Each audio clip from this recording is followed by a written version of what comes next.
Hello, hi, my friends. How are you guys? Yeah, hello, hi, no talk. Good to see you typing one in the common area. Who are in here? Who are in here? Hi, hi, my friends. Yeah. I have some interesting to discuss today because I was able to meet one of my best friends. She's currently living in the US in Silicon Valley. She's working for Google. She was actually my ex colleague working in the same company before. It turns out I am the earliest one. Yes, you are. Yeah, well, to be honest, today actually I could start earlier. Unfortunately, last minute something pops up. I have to handle it, deal with it. So that's why eventually we were only able to start at a later point of time, which is now. Okay. Yeah, so I was saying like yesterday I was meeting one of my best friends. She's currently living in the US and working for Google, living in the Silicon Valley. And she's pretty legendary because she was actually my ex-colleague working in the finance industry. However, she was sort of had this legendary kind of meet up with her husband. So basically, she just met her husband for I think around three times, so four times only, three times only, and they decided to just get married. And then she moved all the way from Hong Kong to the U.S. And also because in the Silicon Valley area, there's no a lot of not a lot of finance related jobs. Okay, yeah, just a second. There are not a lot of finance related jobs, so that's why she later discovered that if she really need to live in Silicon Valley and really want to build a career or earn money, then the best thing is to really switch career from finance and to tech related field. Yeah, so I mentioned about her before. Yeah, you remember no doubt, right? About her very interesting kind of love story and also the fortune telling thing, if you guys remember. So yeah, the tarot card friends, exactly. So we were actually discussing about it. It's so interesting. I remember her tarot card story so vividly, and she actually did not really remember much of it. So it's it sounds so legendary to me that somehow this fortune teller was able to tell everything about her. And I previously shared about this story in my live stream to all the people in here. And some people even messaged me privately afterwards asking me for the contact of this tarot card fortune teller. And there's a sesame in here. And then I passed the WeChat or WhatsApp or email, whatever, to this follower. It was so funny, right? And then, so what happens later is Jennifer was here. Yeah, her name is called Jennifer. Yeah, she was here back in here in town, and so she's from Suzhou. So she returned back to Suzhou with her very cute two babies. And then she specifically came to Shanghai to visit me because we were very close. So that's why we had dinner last night. It was really fun. And she shared a lot of things about the kind of thing in the US. And I just heard that in the US, like if you work for a company like Google, you get, she told me she had like 7 months of maternity leave. That is amazing. I know that in some European countries, they can have up to like 1 year kind of maternity leave for some like if you're working for some European kind of companies, but that is not very commonly seen elsewhere, right? And also, I remember previously I looked it up and noticed that in the US, they don't have any official law around like maternity leave. So here in China, we do have those official laws when it comes to maternity leave, meaning that, oh, okay, if you are if you have if you need to take maternity leave, so the law specifically requires the company to give you I think it's 98 days minimum to be your maternity leave, right? I want to meet the tarot card the fortune teller too. I want to get a contact. Yeah, sure, I can pass you that too. Yeah, so However, it's not so common to see a maternity leave that is like 7 months long.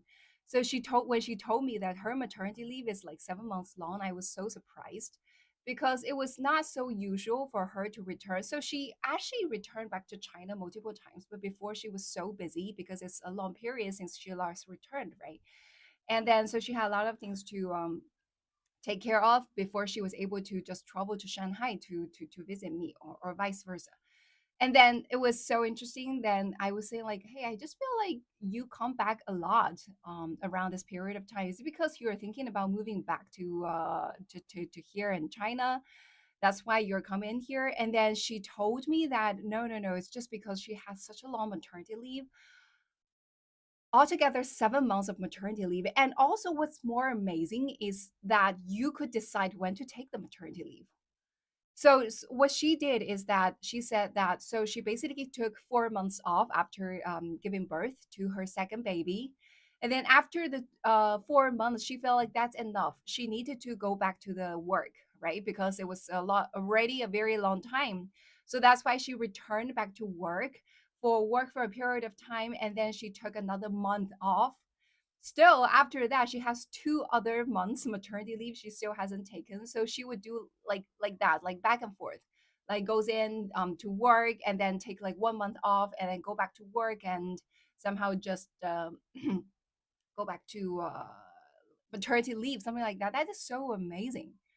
So honestly speaking, so we were discussing about those kind of benefits you enjoy. I feel like, to be honest, if you are able to work for a large US bank, a large US company, so the majority of those large US companies do have very good kind of those benefits.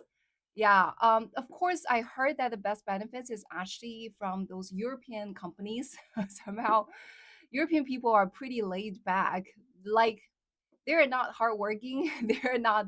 They're pretty chill. They're pretty chill. I remember also there was a friend of mine who works for a law firm opened by a Spanish, and then he told me that the kind of requirement his boss wanted to hire, the kind of requirement when it comes to recruitment is that they do not want any Chinese people who are super super hardworking, because they couldn't really understand the reason why like some Chinese people are just super super hardworking and always be so pushy. And it's so funny that that is actually the case too, because previously in my live stream, there were some foreign friends like specifically coming to my live stream to ask this question, which is, why are you Chinese people so hardworking? Like, why are you Chinese people pushing me all the time? Something like that, which is so funny because I didn't know. I didn't I never thought about that. We were so used to the kind of work environment in here. It sounds like illegal if they work hard in European countries. Yeah, I also previously read from the news which said that if you uh text your employee or your colleague, especially where you're the boss, you messaged or emailed your subordinate after work, and that is considered to be a violation of certain rules or company policies or something, that you would be even punished like that. And also previously, I also remember about the royal family, the Britain royal family, and they say that Meghan, if you guys know Meghan, I'm pretty sure everyone know about Meghan, right? Meghan's the wife of Prince Harry, right? So they were saying that for Meghan, and what happens is that Meghan actually bullied her team in the royal family. So basically, by sending email in the middle of the night, like very late after work, and they call that bully. And I seriously couldn't understand at all, because here, yeah, the British monarchy, yeah. So here in China, like we were so used to kind of like contact people late in the evening, you know, so we were so used to those kind of work environment. And like when it comes to email back then, when I was working in Hong Kong, working in those large companies, and like it was also pretty common that we send message or send emails to people in the middle of the night. But like we are just sending the email, we do not expect other people to reply immediately, right? But sometimes in certain department, like in investment banking department, so they would actually require you to reply within like how many minutes, and that is pretty insane. Even in the middle of the night, they still want you to reply to all the message and emails like in no time, just like a snap, blah blah blah, like that. And that's just insane because my colleagues who work in that department told me about the kind of thing like that. So it was a kind of the work environment here is pretty competitive. Yeah. Also, there was one of them that was like black sheep outcast, who in Australia you have no legal obligation to answer texts or emails after work. I know it's so interesting. Like I remember back then, I have a friend who was traveling, and then so basically, they were saying that the kind of benefits you get in Australia is so, so good. So also here in China, for some of my friends, if they don't want to work hard, they just want to live a very relaxing life. Or like some people, when they get grow older, they just want to live a kind of life with a slower pace, then they would just go to Australia.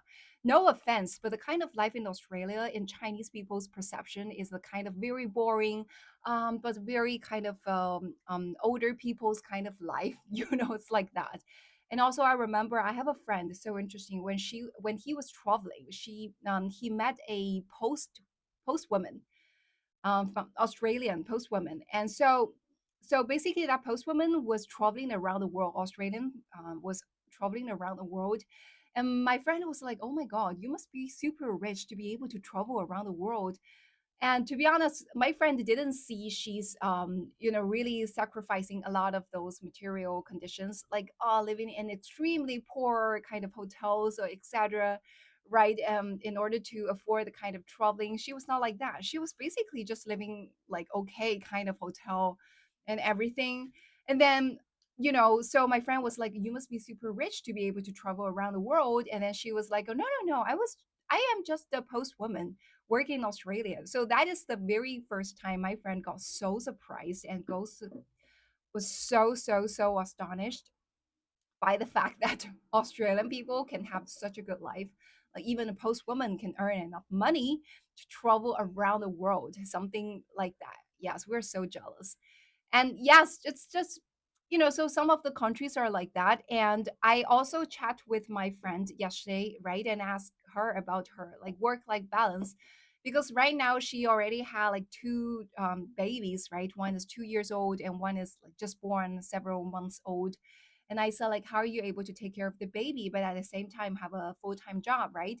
And then she said, like, working in Google, so every morning she needs to go to the office at around 8:30 to 9 a.m. And then what happens later is that the time she can get off is 3:30 p.m. I already know that, to be honest, because in 2019 I went to the US to visit her. I went to the US to visit her, and then she was actually taking a week off or whatever, and then she was showing me around or work from home. I forgot, but she had plenty of time, so that's why like she showed me around the Google campus, and I was amazed by how beautiful, how big the Google campus is. And then what happens later is she told me she also brought me to one of the one of her friend who works in Google at that moment. She was not working for Google at that moment. And then that friend told me that working in Google, you basically only need to work for 3 to 4 hours every day. So that friend actually basically go to the office in the morning at around 10, 11, and then just left the office at around 3 p.m. And then I also asked about the kind of salary they're making. And to be honest, the kind of salary is equivalent, and to be honest, sometimes even higher than the kind of salary we're earning back then in Hong Kong working for those large investment bank. But I can tell you for sure that we were working way, way, way harder, and the pressure was way, way, way higher than them. What kind of pressure could you get if you're only working 3 4 hours every single day? So I was like, right after that trip, I was like, when I returned back to Hong Kong, I was like, oh my God, I wanted to really quit my job, and I wanted to go to Silicon Valley and to work for those large tech companies. And that's so, so, so comfortable. Yeah. So my friend told me yesterday, like she said, like when she had two babies. So apart from this amazing, amazing what we call this maternity leave, right? The 7 months maternity leave, which you could take according to your will. Like you could take them like 2 months after giving birth, and go back to work for 2 months and take another 2 months off, 1 month off or 2 months off and go back to the work, and then take another like in total when you get your entire maternity leave, right? And also, apart from the maternity leave, every single year you would also have your personal leave, right? So basically, you could actually, when you add up everything, you're able just to take an entire year off, but still earning a salary that is like millions of like renminbi, right? So that is so amazing. Like, after hearing that, I felt like, oh my God, this is so, so, so, so amazing. And back then, when she was planning to have babies, she also studied the policy of Google. And she told me that actually, if you work for Google, they even sponsor you to do those, how to say, the tube baby, 试管婴儿，这个就是谷歌好像就是你要是做试管婴儿的话，它还给你就是可以报销做这个东西，报销做试管婴儿，这个我真的觉得太牛逼了。试管婴儿怎么英文怎么讲？我还真不知道这个怎么讲。Yeah, something like that.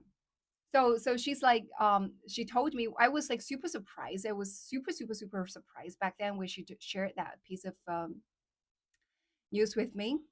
Hello, Romeo. Good to see you. Test tube baby. Yeah, yeah. So when she first told me that you could actually, if you work for Google, actually, if you plan to have a test tube baby, they could have every expense reimbursed by doing that. That was, I was like, oh my God, seriously? And also, like, they have so many different benefits. Like, everything is reimbursable. And also, like, you could just go, have some body check, everything like those are definitely inclusive in their benefits package, right? And also working inside Google, there are so many things in the Google campus. Like I said before, there are some laundry shop, right? You could actually just take your laundries there and do all the laundries without paying.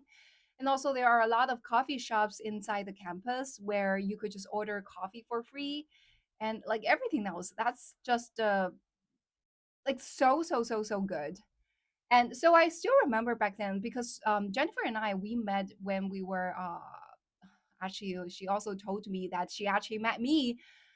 We actually met before I remember. So there was actually in our when we were 22 years old, we already met.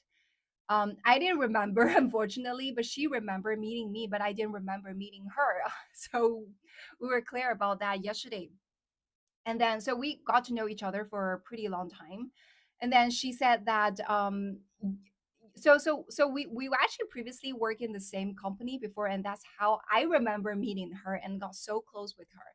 And then she told me, so we I still remember there was one time we were discussing about like taking days off inside the lift, and we're saying like, oh okay, so if you are gonna have your annual leave and also your maternity leave, your sabbatical leave, and also your what else, like we just try to add up all the leaves together. Oh, your marriage leave, right? Like we were trying to add up all the leaves. We were like we were trying to see what are the ways to add up all the leaves in a single year so that you could actually just leave work, leave your job for an entire year or something like that. And we noticed that's not so possible. And while we were discussing that, I remember there was a very senior person in the lift as well. And when we were like discussing about that, we know that the senior guy is there, but we just ignored him and we were just discussing about that. And the senior guy was actually secretly laughing about the fact that we were discussing about it. I'm pretty sure, like, even though he's very senior, but he also wanted a kind of life like that, right? You could just take an entire year off and at the same time still get the money. So the fact that when Jennifer went to the US and started to work for Google and then shared with me all the fantastic benefits she had there, I was so so so so amazed. I was so so so amazed. Yeah, and when she said that, so when she first said that when you have like test tube babies there and like the company could even sponsor you to do test tube baby, I was so so so amazed. Yeah. 我觉得如果在中国哈，你说你去做试管婴儿，你的公司能够给你帮你把这个做试管婴儿的所有费用都报销，这个事情我觉得是不太能想象的，不太能想象。在中国，如果你放产假的时候，是不是产假的时候你可以拿的工资基本上就是公司的平均工资啊？我不太知道哈，就是中国的产假的时候拿的工资是什么样的一个工资水平啊？有谁知道吗？Yeah, because for example, in Google, right? So Jennifer shared like whatever you are working. So when you're taking your maternity leave, you're basically just getting the kind of salary you're earning before. Your salary would not be decreased because you're taking maternity leave. 地区的平均工资，哦，那就是很不公平啊。那如果说你怎么讲呢？那你要是本身的收入特别特别高，那你要是放产假期间，你还是拿，而且你拿的是地区平均工资是吗？地区平均工资都不是这家公司的平均工资是吧？那其实说句实话，对于那些高收入人群来讲，这个工资就非常的低啊。非常的低啊。So I remember incorrectly, I thought that if you are taking maternity leave, you're basically just earning the salary of the average salary, average income of the company. But no talk told me it's actually the average salary of the entire region. So say for example, if you are a high salary earning kind of lady, and then when you are taking maternity leave, then you're basically earning a pretty low salary. Yeah, it's like that. That's not good. That's not good for people who are having good salary, high salary. Yeah, that's not good.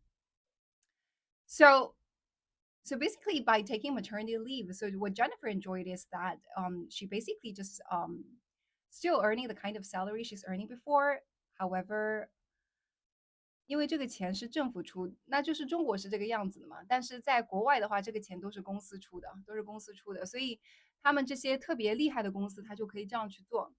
也不是特别厉害吧，我感觉基本上美国的一些稍微大型一点的公司都是这样子的。反正你放产假期间，你产假这段时间你拿的工资就是你之前的工资，不会说因为你放产假了，所以你的工资就会低一点，不会这样子。对呀。So such a big difference between like different countries and different areas. Yeah, I guess. Yeah. So also very amazed by, also she was saying that because so both she and her husband works in Silicon Valley in those large companies. So she also shared a lot of things with us about the kind of development of AI. Like she said that because her husband is her husband is a PhD and then currently working in another large tech companies and working for their AI team. So her husband is actually the kind of people who's really studying and building those AI model behind ChatGPT, DeepSeek, those kind of large language model. So very, very high tech, hardcore kind of tech thing. Yeah. In Canada, maternity leave is only paid out up to 55% of salary for up to 35 weeks. Is that I mean, like, is that the country thing, or like all the companies are like that? Leave the cat. So to be honest, like for example, in the U.S., when I was talking about Google, right? So Google had this policy of paying their employees the kind of like maternity leave pay, which is equivalent to the kind of maternity leave, the equivalent to the kind of salary they are earning before leaving for maternity, right? And but if you're looking at the country, if you're looking at the entire country, you will notice one thing, which is US actually don't have any maternity leave kind of law. So if you are not hired by a large company or a company that has those kinds of maternity related policies, they could actually just ask you to go back to work in a very short period of time. Yeah. So I remember, like, in the law, there's no specific requirement in the US that protects women to take maternity leave. Here in China, we do. It's like 98 days. However, I remember seeing that in the US laws, there is no such law like that. Yeah. So yeah, I don't know. Yeah. So I'm not so sure about Canada. I'm pretty sure if you're talking about Google in Canada, they have the same, maybe slightly worse, but whatever, equivalently good kind of maternity leave. So like for those large conglomerates, when they are having offices overseas, they would adjust their policies according to the local average standards. However, still they would still take into consideration what's their kind of policies in the headquarter. So it would not be too bad. It would not be too bad. Actually still considered to be good. So here, for example, in Shanghai, still there is a Google office here in Shanghai, and a lot of people just want to work inside the Shanghai office in Google. and they have a lot of good benefits there. Yeah, some organization will pay 52 weeks. I know, like for some, especially for some European companies specifically, I think like they have like really good maternity leave kind of rules，尤其是一些欧洲的那些公司，欧洲的公司好像这方面的福利就会特别好。欧洲的公司太不卷了，太不卷了。怎么说呢？I think there's some like upsides or downsides when it comes to good policy or bad policies.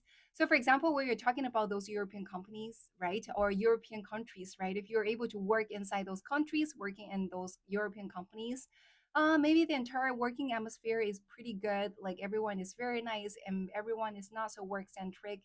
Everyone would really care a lot about work life balance, and nobody will chase you after working hours. Like you are having a very relaxing kind of life. And when it comes to maternity leave, you're able to enjoy a maternity leave up to 52 weeks, like 1 year, right?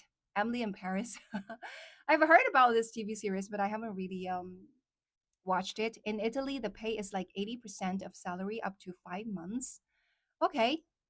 Okay. Yeah. So like different countries have different policies, right? So somehow, but also that's also the case where everything just every coin has two sides. The same happens with it as well. I mean, like for example, if you're working for a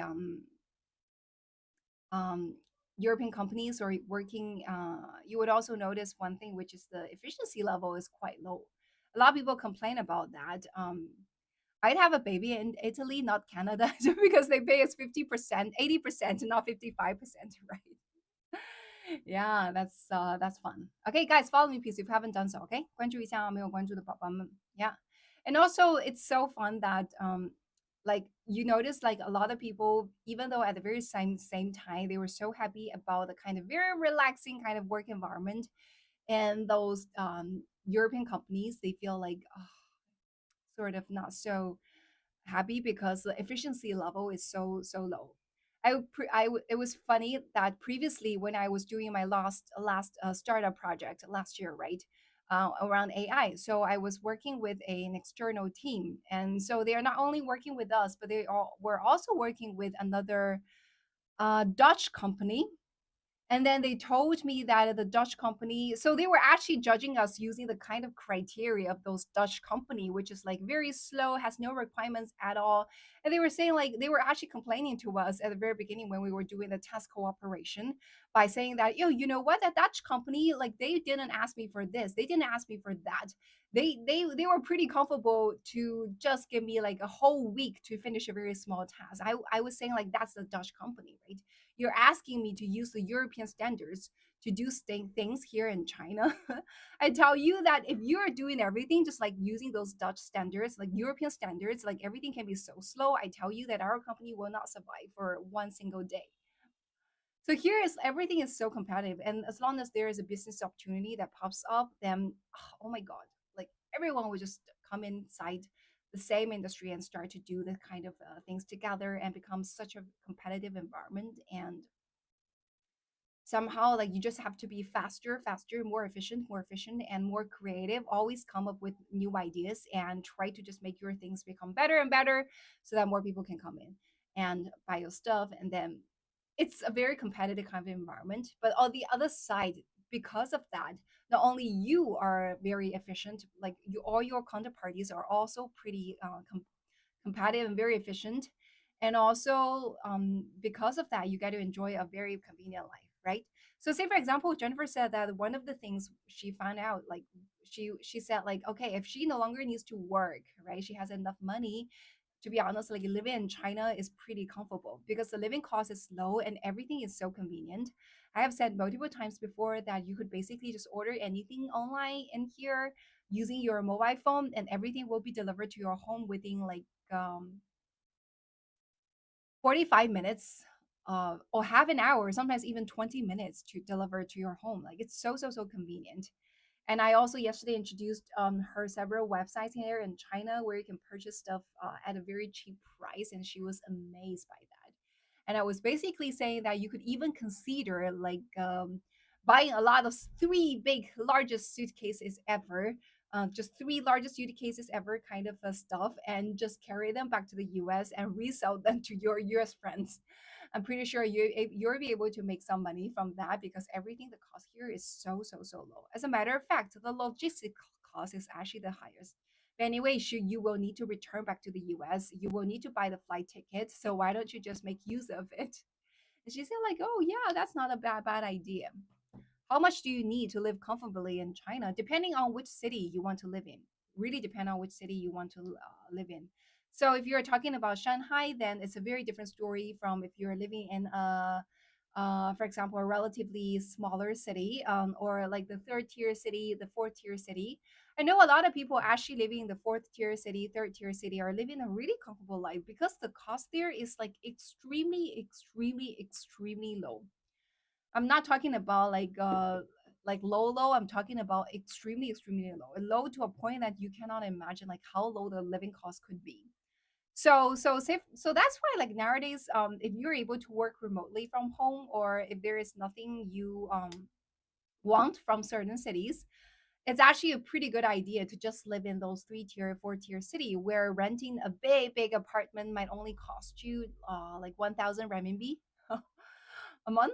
And then you can remotely working for a large company and then earning a very big high salary, then you'll be so comfortable there. Yeah. So it's so funny，那边工资也低，对，所以我就说嘛，我说如果说对于有些人，他如果其实工作上面没有对于地点有很多讲究啊，可以居家办公啊，或者说是有一些人他是对于住的地方没有太多的要求，他觉得住哪里都行，不是说啊我一定要有各种各样的生活啊等等之类的。其实住到这种小城市是一个很好的选择，因为你一边可以挣一个相对比较高的工资，对吧？你可以远程，你是在为一家上海公司打工，或者一家美国公司打工，赚的是上海的工资和美国的工资，但是你去到那些小的城市里边的这个生活成本又是非常低的。三四线城市现在消费也不低，三四线城市消费可太低了。我觉得是这样的，你要有 benchmark，你要去对比。So I'm not talking about comparing the cost with the salary, okay? So if you're comparing with the cost, comparing the cost of those like third tier, fourth tier city with the kind of salary you earn inside those cities, you probably would say like, oh, okay, the consumption price there is actually not so low. However, I'm actually comparing across different cities, right? For example, if you're comparing those kind of third tier, three tier cities here in China, the kind of living cost there with the kind of living cost out there in the US, then I tell you what, the cost is like extremely low. Yeah. 50,000 US dollars, 5万五七35万一年的生活康 is comfortable in China. 你要是 yeah, so say for example, if you're living in the third tier and fourth tier city, and you're telling me that like 50,000 US dollar living cost a year, that's oh my god, that's too much. That's way too much. Yeah, I guess a lot of people agree with me, right? 我相信很多人应该是认同我的。就是刚才有老外说，如果是5万美金一年的生活成本，那相当于就是35万人民币，对吧？35万人民币一年的这个生活成本。我说，如果是在三四线城市的话，你35万一年的这个生活成本，我觉得这个有点高了，应该不需要。你要是算35万一年的话，那基本上一个月的生活成本在，要想一个月生活成本3万给你一个月花生活成本，在三四线城市，that's way too much. That's way too much. No way. So if you because we're actually doing all those calculations just now, I was saying that like 50,000 US dollar when you transfer that into renminbi, then that is 50,000, then that is like 35 or 30 300 350 or 360,000 renminbi, right? Which basically means like every single month you got like 30,000 renminbi to spend in a third tier, fourth tier city. That is insane. That is insane. To be honest, like even in the first tier city in Shanghai, I don't think like unless you have children, okay, that's a different story. 如果你有这个孩子的话，孩子是吞金兽，right？孩子这个花钱真的是如流水。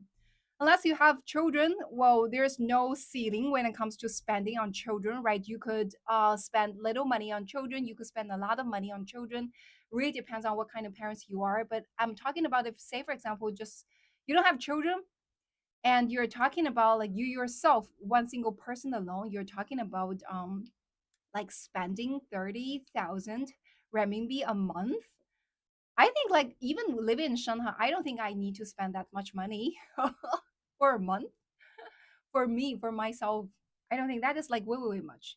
So by that, I'm saying that if you're saying like 50,000 US dollar as the living cost here in China, for a whole year, oh, that is too much. I don't think like I will spend 50,000 US dollar living cost for a year.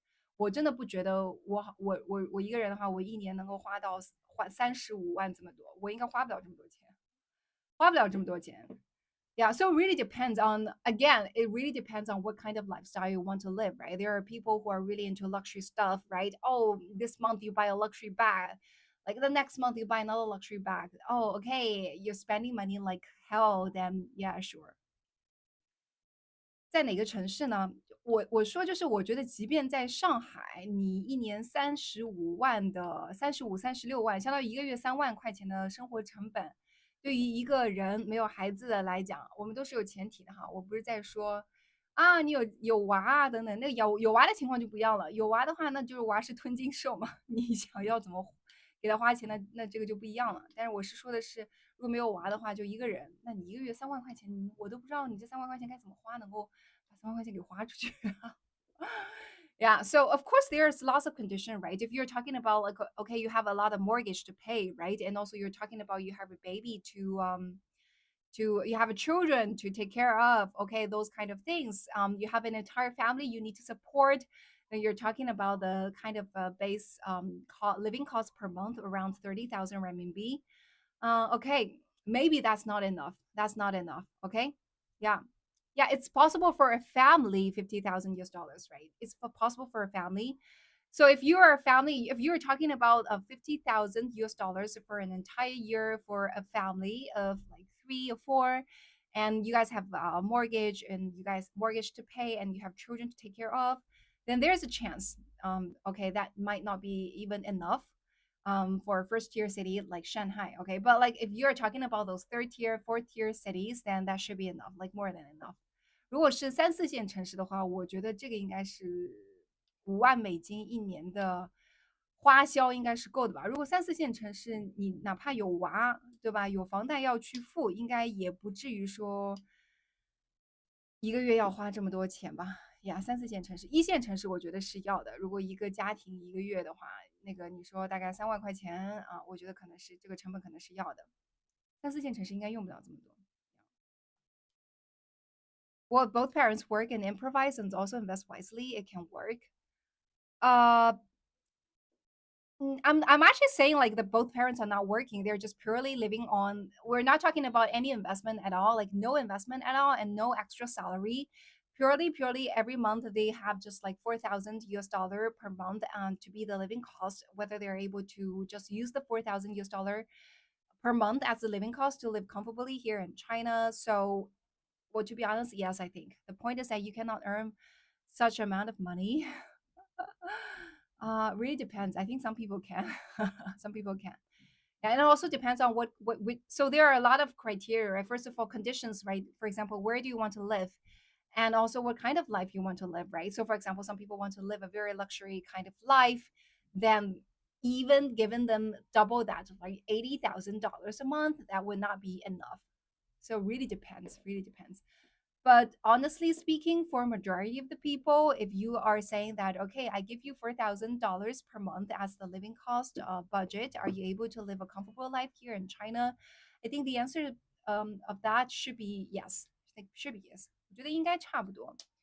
我想一下，如果上海的话，如果没有房贷的话，家里边养娃一个月给你3万块钱，一家3口，一家4口，养小孩的话应该也是够了吧？应该也是够了吧？在上海，不知道，我没有娃，所以我也不知道。Yeah, so I think so. I think so. It should be enough. Yeah, it's comfortable. Yeah. But I mean, like for all the friends there in the US, what about you guys? I mean, like you guys asked me this question about like 50,000 US dollar, right? What about 50,000 US dollars in the US right now? Like, is that enough to support a family or support a single person? because I know that right now the price out there is crazily high, So yeah, what's the kind of is that enough? Is that enough? Yeah, 50,000 a year. 50,000 on a year as the living cost, is that enough? Yeah, I seriously oh, okay, everyone is saying absolutely no. Oh, really? So 50,000 US dollar, I think like 50,000 US dollar, like 4,000 US dollar per month.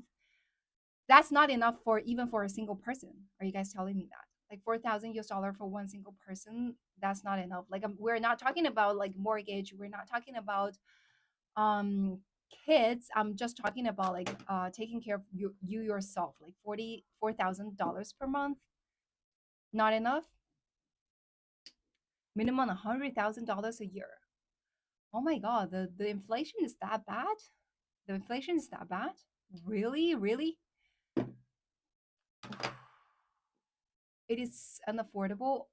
Wait, seriously? Like you guys are telling me that in the US right now, like for one person, okay, I'm not talking about like those mortgages. Again, I'm not talking about any mortgages. I'm not talking about you have children to just imagine like you yourself alone. You are just a single person out there. You're alone there, and then you are given this amount of money to support you yourself for a single month, and then you're telling me that 50,000 is not enough.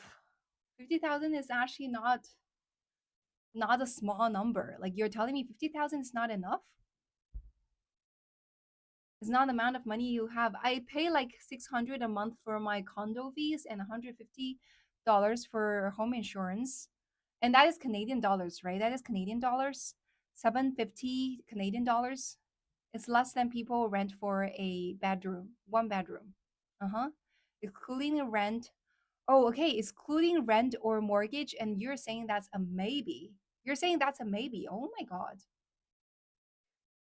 My goodness. I So yesterday I didn't really discuss about the prices, living prices with Jennifer.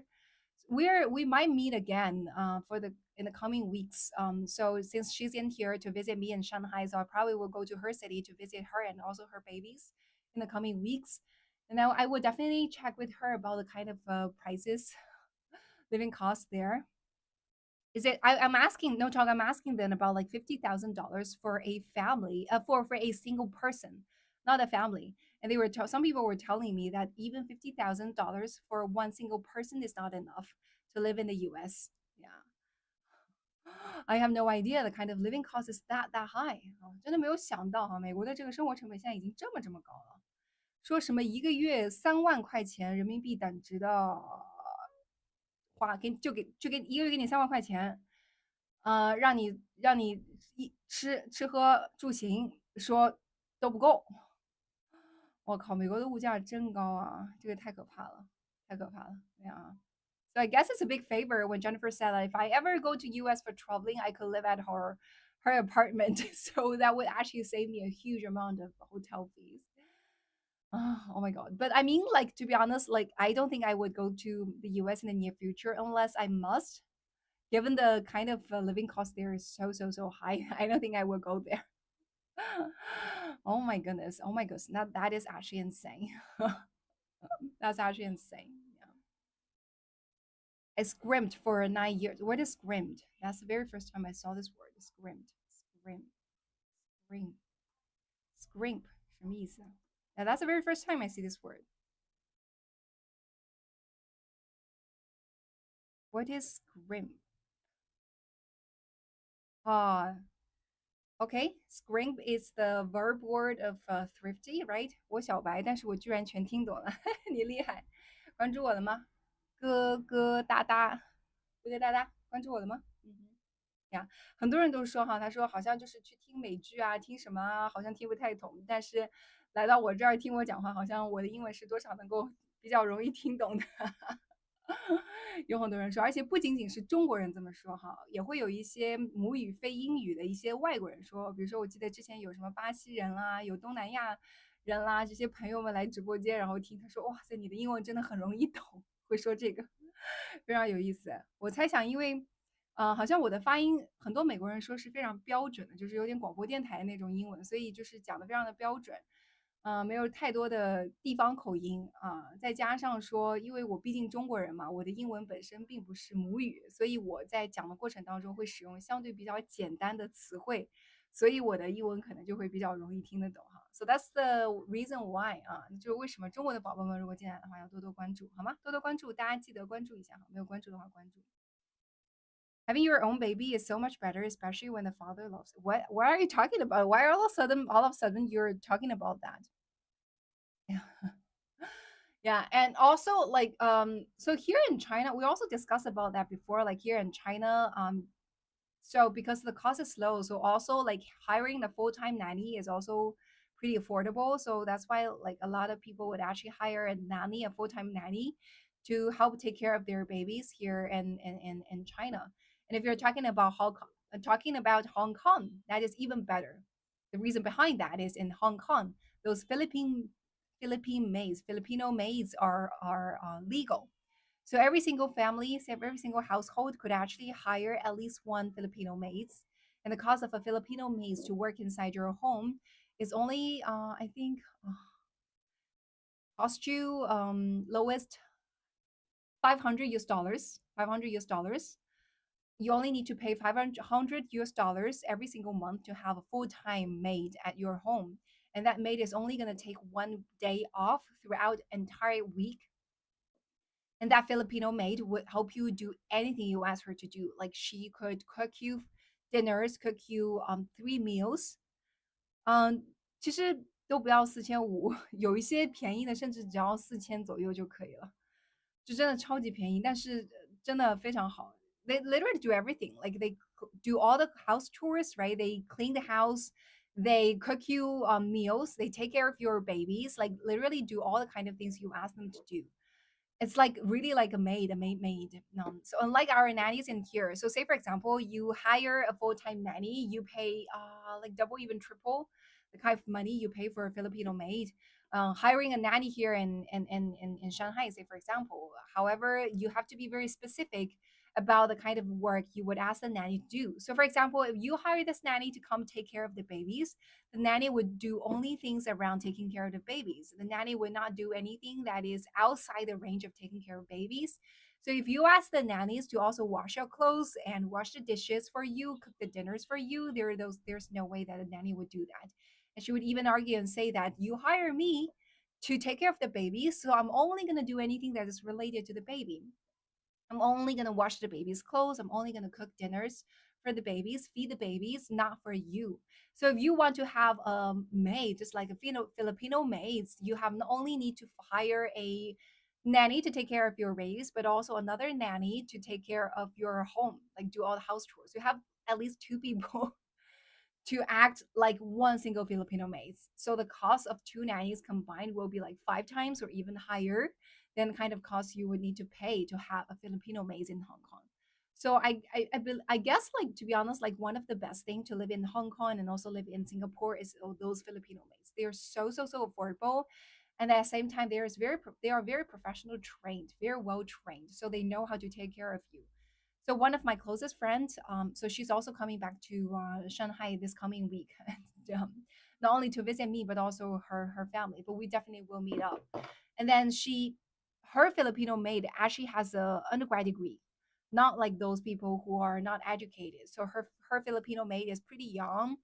Was born in 1983. Born in 1983, so pretty young, and also has a university degree.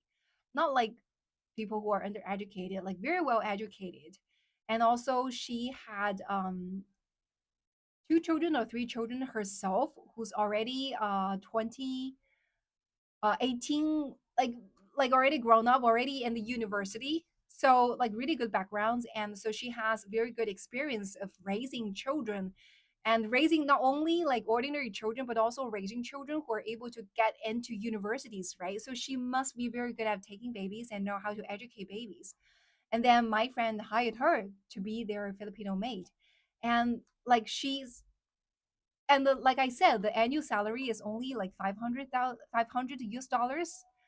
每个月的工资就只有5000块钱港币啊，就很少的，不是很多。And then she's able to do so many things, and then she's so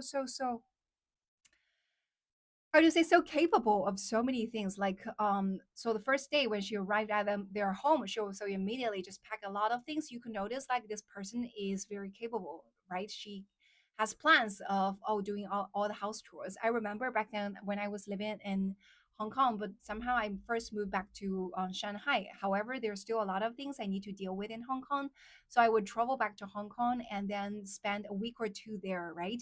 And somehow I need to stay in hotel, and there is no washing machine, right? Of course, you could ask for the laundry service in the hotel, but that is very expensive. So what happens later is that I would actually just go to her home to use their washing machine. And so I actually didn't ask this Filipino maid for help because I consider myself to be a guest. And their maid is their maid. I don't think like I could just use their maid, right? Like ask her maid to do all those kind of washing machine kind of things for me. I don't think I can do that. So I actually went to her home, and I do not ask the Filipino maid to help me at all. I just go to their washing machine is inside their kitchen. So I just went to the kitchen, and I wanted to just wash everything myself, right? And afterwards, after it's washed, I also plan to just take everything out to hang the clothes on the balcony. I plan to do everything by myself. But she was so proactive. Like she just proactively came to me. And she said, like, I'll help you. Just go chat with the masters in the living room. I will take care of everything. I was like, no, I'll do it myself. I don't need you to help me. It's okay. Like you're only here to help them. You're not here to help me. Like I don't want to add extra workload to you. It's just like it's fine. I'll do everything. So like I insisted. So okay, she left, and I put everything into the washing machine and turn it on. And then and then I left the kitchen and go back to the living room and started chatting, right? And after an hour, when everything was washed already, but we were still chatting, so I didn't pay attention to the washing machine at all. But the Filipino maid, she also again proactively went to the kitchen to just take out all the washed clothes and then take them to the balcony and started to hang everything on the balcony. So she did everything so proactively, and I was so touched. I was so touched. Why what? Why what? My friend just complained her maid has strong accent. They had to use a translator. Yeah. Can you speak today how to practice English? Yeah, sure. Let me finish the story first, okay? Yeah. So I was amazed by how good this Filipino maid is, right? Extremely nice. And then I also noticed like how she take care of the baby, my friend's baby, and my friend's baby loved her so much. And then also whenever I went to visit them, so back then when I was in Hong Kong, I visit them a lot, right? And I like their baby a lot. Their baby likes me, loves me, adores me a lot too. So I went them their home to see the baby, and then their Filipino maid would actually just bring the baby to me and say like, "Hey, remember that's mother's friend. That's mother's closest friend. This is Auntie Nytrix. Call her Auntie." So the Filipino maid would actually educate the kid, teach the kid that when you see someone who's senior, who's considered to be your jambei, you should just call them. You should greet them politely, like those kind of manners. So the Filipino maid is actually teaching the kid all the necessary manners. So I was like super impressed. So you're having those kind of maid who is able to take good care of your babies, and also she herself is so well educated, and she is able to also educate her own children up to a point that her children are also able to get to the university. So she knows how to educate children very well. I witnessed it with my own eyes. And she just take care of the families. So she started to do all the house chores very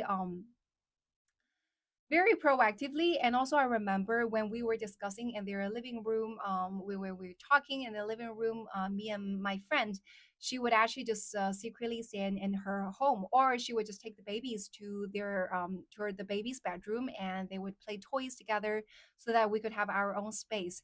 And the moment we are done and we decided to go out to eat dinner, and then that's the moment she actually came out and take out the vacuum cleaner to start it to clean the room.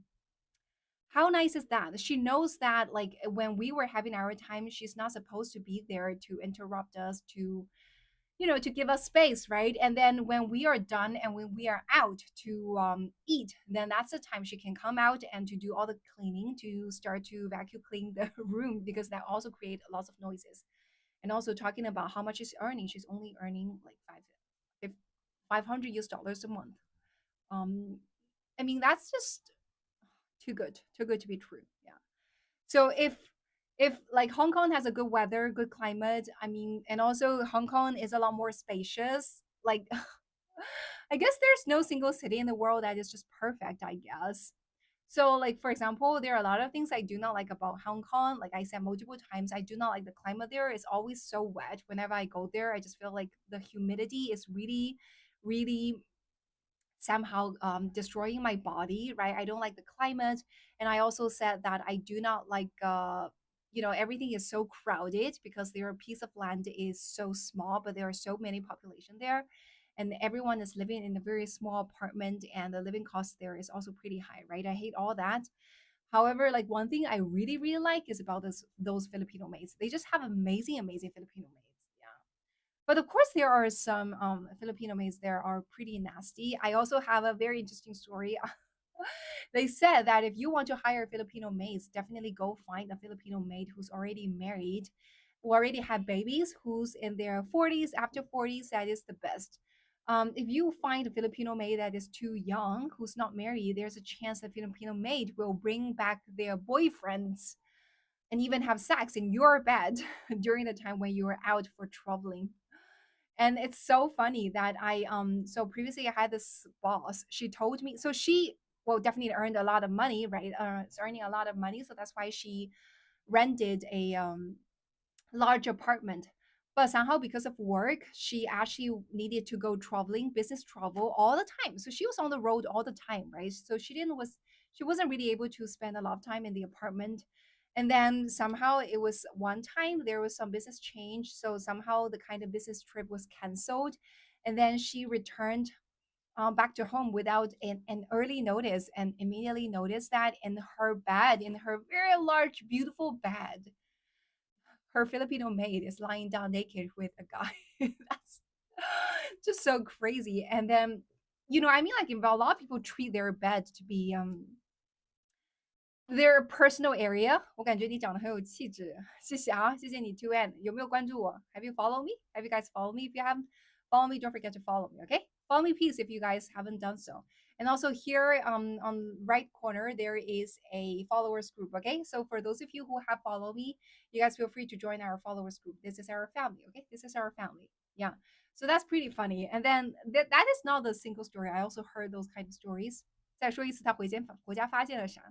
就是我刚才在说，也有一些菲佣其实是特别离了个大谱的。他们说呢，你找菲佣一定要找结过婚、生过孩子，然后年纪在40岁以后的，就是在生理需求方面的欲望没有那么强烈了。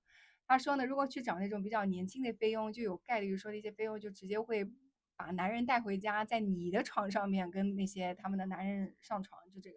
我之前有一个老板，我刚才在讲嘛，我之前有一个老板就特别搞笑，他因为工资很高嘛，所以他也租了一个非常大的一个很好无敌海景房的一个公寓。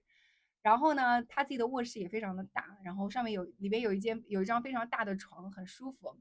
然后，但是他的工作因为特别忙，他3天2头出差，一直在出差。后来有一天，他的这个出差行程发生改变，所以就临时回来了，也没有通知啊什么来着，就临时回来了。结果临时回来以后，打开家门，发现他的菲佣跟这个菲佣带回来一个男人赤条条的躺在他的床上，他的那张大床上，他当场就直接崩溃了，他当场就直接崩溃了。那当然后来就是直接把这个菲佣给 fire 掉了嘛，炒了，然后把那个床上面的所有的床上用品全部都扔掉，换了一个新的。就是这样，所以也会有这些。然后他们说这种情况在香港还挺常见的，就如果是那种相对比较年轻的费用，因为他们也没有地方住嘛。你想，他一个月的工资总共才只有4、5千港币，他根本就不可能说有足够的钱还去外面的酒店去开房。那么他能做的一件事情，那就是在主人家趁主人不在的时候，带男人回来，然后呢，在主人的大床上面去解决他的生理需求，就是这样的一个故事。Yeah, so that's why like That's why the employers need to ask the maids to get sterilization injection. I mean, like it's another story, no doubt. Like getting like sterilization is one thing. Like even one person already get this in sterilization injection. Well, let's not discuss about that if that is humane or not. We're just talking about even though they get that, it doesn't really stop them from having those kind of behaviors, right? It's just a natural human needs. So that's so funny. That's so funny. But to be honest, they are how to say? 我觉得他们也挺可怜的，也挺可怜的. So I actually when you're thinking about this Filipino maids, this so even though they were like super super good, right? But when I first come to Hong Kong, I did not know about those Filipino maid kind of culture. I only got to know about that after started working in Hong Kong. I know, oh, okay, so in Hong Kong there is a big culture of hiring Filipino maids. Every single person would have a Filipino maids, and then later on I realized that actually those Filipino maids are earning a very little salary, and even though they're living with their masters in Hong Kong, but their room extremely, extremely tiny. You have no idea how tiny those kind of room those Filipino maids are living in. 就这些菲佣他们住的房间真的是超级超级小，很可怜，很可怜。Some of the Filipino maids actually just live inside their master's cupboards, something like that. I remember going to one apartment and noticed that actually the Filipino maids does not even have a like tiny room. It was living basically in a cupboard. Like just very much like if you guys, I'm pretty sure everyone has watched Harry Potter, right?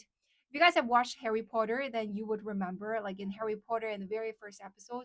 So Harry Potter, when Harry Potter lives in their aunt in his aunt's home, so basically his aunt is so he's only living inside a cupboard, right? So some Filipino maids' room is even smaller than that. Can you imagine that? Yeah. 我在湾仔，菲律宾人在香港已经泛滥了。我去休顿打球，满场都是菲律宾人。你是周日去的是吧？因为周日一般性菲律宾人不是都休假嘛，所以他们也没有地方去嘛。那他们也不想待在主人家里边，这么小的一个房间，换我也不愿意。但你也不可能说有其他地方去，你但凡去到有一个地方就要消费，对吧？那他们只能够说找一个地方空白的地方坐着，坐在地上，然后休息一整天。但是，怎么讲呢？这个我也不能，我不觉得是泛滥，因为在香港，你每家每户都有一个菲律宾佣人，甚至有些人家有边有两个、三个的都有。那这些菲佣那你算一下香港有多少的 households？那等到他们周日出来的时候，那真的就是满大街都会是。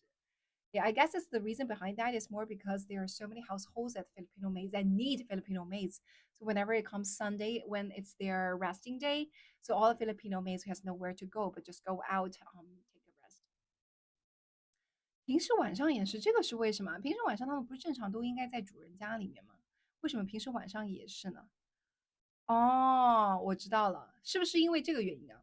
是不是因为现在经济不好，所以很多人他就没有办法再去继续雇佣菲佣了？但是也不对啊，因为菲佣的他的签证是他和主人是有雇佣的情况下，他才能拿到签证的。如果没有人雇佣，他是没有办法有签证继续留在香港的。为什么平时晚上会有休顿球场在哪里啊？嗯，Yeah, that's pretty weird. Very small places, but not cupboard size. Yeah, yeah. So, to be honest, they are他们也挺可怜的呀。我讲的是菲律宾男性。哦，真的吗？哎，菲律宾男的他们当时哦，因为他们老婆在这边，所以他们的男人也过来了。I heard that is also I heard. I heard that in Philippines, majority of the Philippine women would actually go out to be the Filipino maids. Their men are actually don't work at home and somehow just wait for their wife to send back all the money to feed the entire family, something like that. Oh, thank you. 谢谢你的小花，谢谢 No Talk 的美美哒。Yeah, thank you. Yes, I heard something like that. Yeah, so that's what I feel. Today, next time when you say that, could you add a please? Please change another topic. Where you're saying change another topic is like asking me and demanding me. And to be honest, I don't like that. OK，我们很礼貌的说一下哈，如果想下次这个可不可以说一个 please change another topic？OK，这个 change another topic looks like you're asking someone, demanding someone to do something. 这个感觉不太好，不太好。OK，但是有可能你是这个中文换英文哈，也有可能是因为这个语言不是特别的熟悉，所以会这么去讲。但是下一次的话，希望能够加一个 please please 或者 could you please change another topic? Please change another topic. Okay. Yeah. As a matter of fact, like my personality is even though I do have a relatively good personality according to a lot of people and relatively good temper according to a lot of people, but to be honest, deep down in me, I am not the kind of person. I'm actually a relatively tough person. I would consider myself. 所以怎么讲呢？是大部分情况下是一个比较 nice 的人啦，但是有一些时候，但也不是一个怎么讲呢，一个很好惹的人。有些时候脾气会稍微有一些些小火爆，有一些小火爆哈，所以可以稍微的婉转一点。要是哪天心情不好的话，没有忍住，可能就会就直接怼回去了。那我理解你有可能是语言的原因，所以就这个会这么去说吧。所以给一个小小的建议哈，就是以后下次讲的话可以讲一个 please，OK，please change the topic。那这个没问题，我们可以转换一下话题啊，因为你刚才想说能不能分享一下怎么样去学练习英文，对吧？Right? Is that the question you ask? Like ask me to share how to practice English? 但是前面那位即便中文也该讲清，对，就感觉说你换一下话题，你给我换一下话题，这个有点这个感觉哈。因为毕竟怎么说呢，首先第一点哈，就是毕竟我也没有靠这个在挣钱，对吧？所以但是即便真的就是挣钱了哈，就即便真的是你在付费让我在这儿讲的话，我觉得也应该稍微婉转和礼貌一些了所以小小的建议，小小说一下吧，好吗？OK，下次知道了就好啊，下次知道了就好，OK。Yeah, so I was saying that okay, so today also asked me to share about like how to practice speaking English. 我在香港早上刷牙时会听你直播，哈哈，欢迎你们来哈，欢迎你们来，OK，同志们可以关注一下。最近因为创业真的是比较的忙，哎，我怎么说呢？我觉得我这段时间的这个心思真的不在直播上，心思不在这个上面，所以就不会在这件事情上面有非常大的一个动力。然后呢，一旦很忙的时候，嗯，就这段时间其实播的不是特别多，而且播的过程当中，感觉自己的状态也没有说特别的好。我不知道大家有没有感受到，反正我自己是能够感觉得到的，因为我的心思真的现在一门心思都在我的这个那个工作上面所以当中其实很多时候都会要停一下直播啊等等，所以这些当中停顿了以后的话呢，怎么讲呢？就数据也会掉下来一些，但是我还是会尽量坚持哈，因为我知道有很多的宝宝们早上会早起过来听就是一直来给予支持，所以我也就继续尽量的努力哈，尽量的努力呀。After tell us how to speak Chinese. I cannot tell you how to speak Chinese, Mark, because I speak Chinese from the moment I was born. 我从初中我就学讲中文，我实在是很难教老外怎么讲中文。Say for example, if I'm a foreigner and I learned how to speak another language from how to learn how to speak Chinese when I grow up, just learning that as a second language, then I have a lot to share. If not, then no, it's hard. But of course, I mean, like I can share how to practice speaking English to Chinese friends, but at the same time, it's pretty same, right? If you think about it, the kind of thing behind that is pretty same.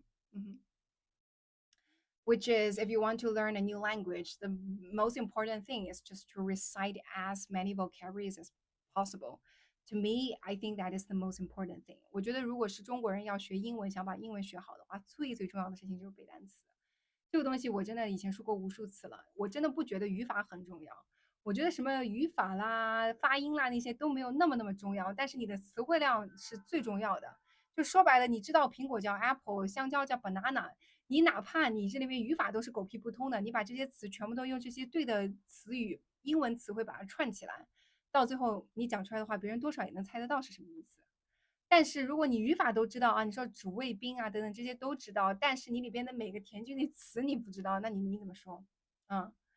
你说 Today I eat 一个苹果别人还是不知道你在说什么，对吧？你虽然语法都是对的，Today I eat an apple，语法是对的，但是 but still you do not know all those words inside those sentences. You know, my Chinglish is very 不好. That's very funny. Yeah, so like I was saying that so I think like when learning a new language it's so important to recite all the words. Vocabulary to me is the most important thing. So say for example if you are not if you know all the words, so for example you know what is banana, what is apple, how to say it in Chinese, like even though you do not know the grammar at all, you just combine all the words together using your own grammar, like people still could guess what you're talking about, right? But however, if you are not knowing any of those vocabularies, like even though you know the grammar perfectly well, like you still do not know how to use the right words to describe it, then somehow people still couldn't really understand you, right? So I think like when it comes to practice English, speaking English, it's most important to recite as many languages as possible. That is the most important thing. Yeah. Banana and apple sounds delicious. Good combination. That is pretty funny. That is pretty funny. Yeah. Uh-huh. Yeah, so that's it. Okay, so maybe yeah, hi Dasma. Good to see you in here. Yeah, thank you. Yeah. Your Chinese sounds professional and sexy at the same time. How come like the Chinese could sound sexy? I just speaking Chinese like I usually do. Okay, so lastly, my friend, as all of you guys see, I'm again wearing all those beautiful accessory that is pro themed. I guess this 2 days is around pro theme. So that's why like I want to say it again every single day. So guys, this is a absolutely stunning pro bracelet. And especially when you are in here, when you are seeing them, you know, by the color of my hair, you see how white they are. Oh my God, this is beautiful. If this is a hairpin, it will be so beautiful. Unfortunately, it's a bracelet, right? So it is a very beautiful. You can see like, oh, this is beautiful. I like it. I like it. Never tried it. I was just trying to compare the color, how white it is on the background of my black hair. But when I place this on my head, it looks so elegant. It looks so beautiful. Maybe next time I should just go out and find a pro kind of a what is called hairband. What is called? What is called in English? I do not know. Stretch band? Yeah, stretch band. Yeah. But this is so beautiful, right? But this is actually a bracelet. This is very elegant. So somehow the design is that everything is a very small pearl. It's not like big pearl. So if you're having like a large pearl to be your bracelet, but that is also still beautiful, right? It's still beautiful. I was saying like if using the bigger pearl, but however, when you are having a lot of like smaller pearls, when you are having them all together, it looks more elegant compared to those like large pearls. And also, this gives you a kind of a Gatsby vibe. Oh, my hair, Gatsby vibe. Yeah, Gatsby vibe. The Great Gatsby. Do people know about it? The Great Gatsby. The Great Gatsby. Like these are very Great Gatsby kind of vibes. Like all those pearl accessories, right? We have all those pearl accessories, and this is a very beautiful bracelet. So it goes well with all kinds of clothes. And look how beautiful the color is, right? So when it's placed on on my skin, but maybe because my skin is pretty pale, so you don't see how beautiful the color is. But when I place it on my head, well, on my hair, where my hair is kind of dark, so you will notice like this color of this pearl is very white and very shiny and very beautiful. So this is actually an extremely beautiful pearl bracelet, and also this kind of what is called, what is this called, what is this called, what is this called, this thing, what is this thing called? I do not know. I do not know how, what is this thing called. Can people teach me? Yeah, can people teach me? So it is also very easy to lock it. Is it called lock? Clasp? Okay, thank you. And also the clasp is very well designed. So so how you're able to lock it is you just put the other side and just place it inside it, and then just take the other half, and it's auto locked. It's auto locked, and somehow it makes a very, this collapse is so beautiful. Somehow it makes this entire bracelet like a whole piece so beautiful, so beautiful. Yeah, That's a must-have bracelet. Okay, that's a must-have bracelet. So people, my friends, if you guys are interested in this bracelet and also all those other pearls and also this earring, these are all pearl themed. Just go check my curation list. Just go check my curation list. Okay, 去我的小清单看哈。So for those of you who do not know how to check my curation list, just go to my homepage, my profile page. Go to my profile page. I can show you guys. Go to my profile page. So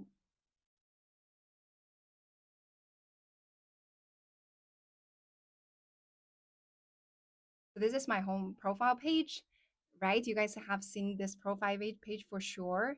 And then just swipe right. Just swipe right, and you guys will see all those items I just showed you guys, right?